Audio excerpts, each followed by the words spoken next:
नमस्कार दोस्तों। भारत के विकास गाथा में एनर्जी सबसे अहम किरदार है।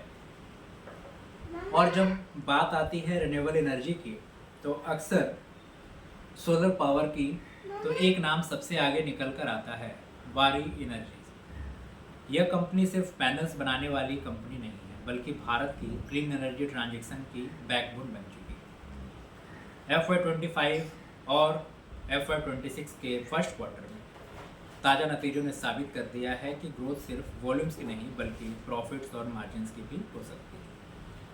आज मैं आपको इस कंपनी की पूरी यात्रा समझाऊंगा। बिजनेस मॉडल क्या है, फाइनेंशियल परफॉर्मेंस कैसे हैं, पॉजिटिव्स क्या है, रिस्क क्या है और भविष्य का रास्ता क्या है। तो चलिए शुरू करते हैं। वारी एनर्जीज की न्यू ग्लास ट्रेडिंग से पड़ी थी, लेकिन जल्द ही पाइवोट सोलर पैनल्स की तरफ हो गया। आज ये कंपनी मॉड्यूल से लेकर सेल्स तक बैकवर्ड इंटीग्रेशन कर चुकी है। FY25 के अंत तक इसकी अनाउंस्ड या ऑपरेशनल क्षमता करीब 15 गैलन वाट मॉड्यूल्स और 5.4 गैलन वाट सेल्स तक पहुंच चुकी है। डोमेस्टिक डिमांड और एक्सपोर्ट दोनों पर इक्वल ध्यान है और अब बैटरी सेल मैन्युफैक्चरिंग में भी कदम रखा गया ताकि सोलर और स्टोरेज बंडल फ्यूचर की डिमांड को पूरा कर सके। रिन्यूएबल एनर्जी में मोड सिर्फ पैनल बनाने का नहीं है, पूरी वैल्यू चेन कंट्रोल करने से बनता है। वारी इसी स्ट्रैटेजी पर चल रही है। अब आते हैं नंबर्स पर। FY25 वारी के लिए एक इन्फ्लेक्शन ईयर रहा। EBITDA इनका 3,123 करोड़ तक पहुंचा, जो इंडस्ट्री लीडिंग मार्जिन 25% दर्शाता है। Q4 FY25 में रेवेन्यू 4,141 करोड़ रहा और Q4 FY25 में पैड करीब 648 करोड़। 2.06 गैलन वाट मॉडल्स इन्होंने बनाए, यानी स्केल अप क्लियरली दिखा। ऑर्डर इनफ्लोज भी स्ट्रांग रहे और डोमेस्टिक डिमांड ने टॉप लाइन को सस्टेन किया। तो EBITDA मार्जिन 20% से ऊपर टिके रहना आसान नहीं होता। ये बैकवर्ड इंटीग्रेशन और ऑपरेटिंग लिवरेज की जीत है। साथ ही रिपोर्टेड नंबर्स ने साफ दिखा दिया कि वारी स्केल और प्रॉफिटेबिलिटी दोनों डिलीवर कर पा रही है। Q1 FY26 मोमेंटम जारी है इनका। अब देखते हैं कि ताज़ा क्वार्टर में इन्होंने कैसा किया। रेवेन्यू रही करीब 4597 करोड़, यानी ईयर ऑन ईयर 31.5% की ग्रोथ। EBITDA 1169 करोड़, जो 82% की year on year growth, margin 25 से भी ऊपर। Net profit 773 crore, year on year करीब 93% जंप। EPS भी 25.9 पर शेयर। एंड सेगमेंट मिक्स की बात करें तो 68% डोमेस्टिक, 32% ओवरसीज। और इन्होंने 2.3 गैलन वाट मॉड्यूल्स अब तक का हाईएस्ट प्रोड्यूस किया। ऑर्डर बुक इनके पास करीब 49,000 करोड़ की है, जो आने वाले 2-3 सालों की विजिबिलिटी देती है। तो Q1 ने भी साबित किया कि FY25 का ग्रोथ एक्सीडेंटल नहीं था। डोमेस्टिक डिमांड स्ट्रांग है, ALMM PLI पॉलिसीज का फ़ायदा भी मिल रहा है। साथ ही EPC बिजनेस में ईयर ऑन ईयर 160% की ग्रोथ देखने को मिली, जिससे पता चलता है कि इनकी एग्जीक्यूशन कैपेबिलिटी इम्प्रूव हो रही है। लेकिन ध्यान रहे, EPC inherently low margin business है, स्केलिंग केयरफुली मैनेज करनी होती है। EBITDA जंप ने FY26 की शुरुआत में कैश जनरेशन को और भी मजबूत बनाया है।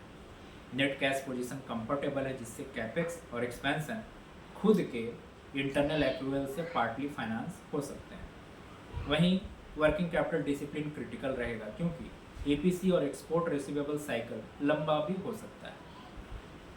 गुजरात और US में नई कैपेसिटी पर काम चल रहा है। टारगेट है 20 गैलन वाट के ऊपर की कंसोलिडेटेड कैपेसिटी तक पहुंचना। बैकवर्ड इंटीग्रेशन तो cells, wafers, ingots, supply chain resilience बना रहा है इनका। कॉस्ट कर्व नीचे ला रहा है। यही मोड वारी को चाइनीज कंपटीशन से लड़ने में आगे भी मदद करेगा। FY25 में कंपनी ने करीब 3,000 करोड़ एलोकेट किया है बैटरी सेल सब्सिडरी को, यानी स्ट्रैटेजी है इनका सोलर और स्टोरेज बंडल बनाना, यानी C&I कस्टमर्स और ग्रिड स्केल प्रोजेक्ट्स दोनों के लिए। अर्ली स्टेज है, एग्जीक्यूशन रिस्क रहेगा, लेकिन लॉन्ग टर्म में ये काफ़ी बड़ा बन सकता है। अगर इंडस्ट्री कंटेक्स्ट से बात करें तो टेलविंड्स क्या है। इंडिया के रिन्यूएबल टारगेट कमिटमेंट जो है 500 GW नॉन फॉसिल फ्यूल की 2030 तक।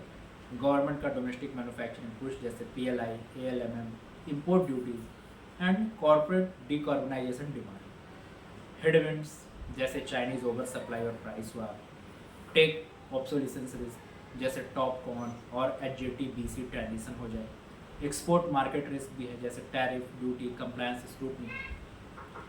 तो की रिस्क की अगर बात करें तो US custom probe, US CBP ने वारी पर चाइनीज ओरिजिन इनपुट्स के मिसयूज का आरोप लगाया है।